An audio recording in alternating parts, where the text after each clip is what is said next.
We all know Emperor Qianlong's aesthetic was a dozen country fairs behind his father Yongzheng's, so why didn't Yongzheng's artistic genes get passed down? Speaking of Yongzheng, I'd say he was the ultimate 996007 workaholic of his era.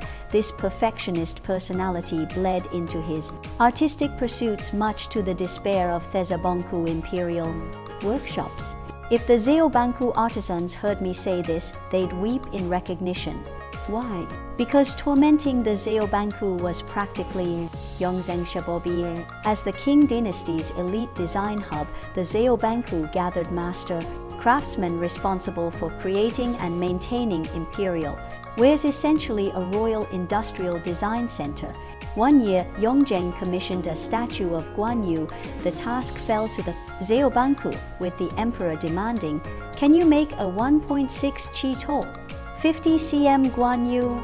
Who dared refuse? Without even a contract, the artisans worked overnight on a wax prototype. Smart move. They knew Yongzheng would demand revisions. When presented, the emperor erupted. "Fools, must I teach you everything? Observe. Guan's face is wrong. Copy the statue from the Yuan Minjuan Buddhist pavilion. The posture is off too. Model it after instructor Chen Wu from the Southern Bureau's opera troupe." After decoding this design brief, the Zaobanchu submitted draft 2.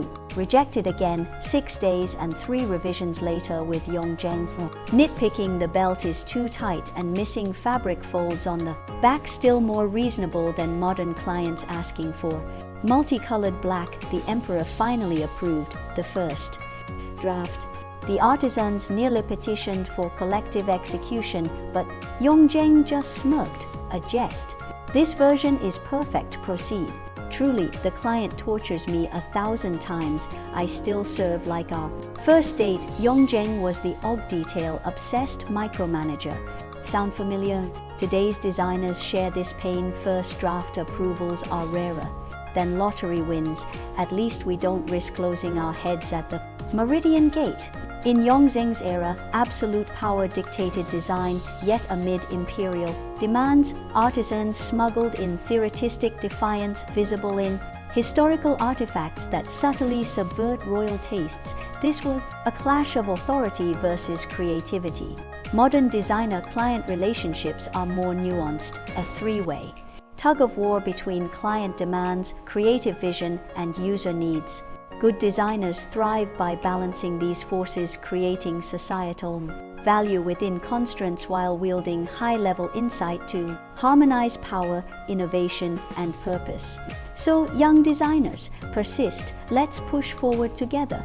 I'm Shirley. Feng, design makes life better. See you next time.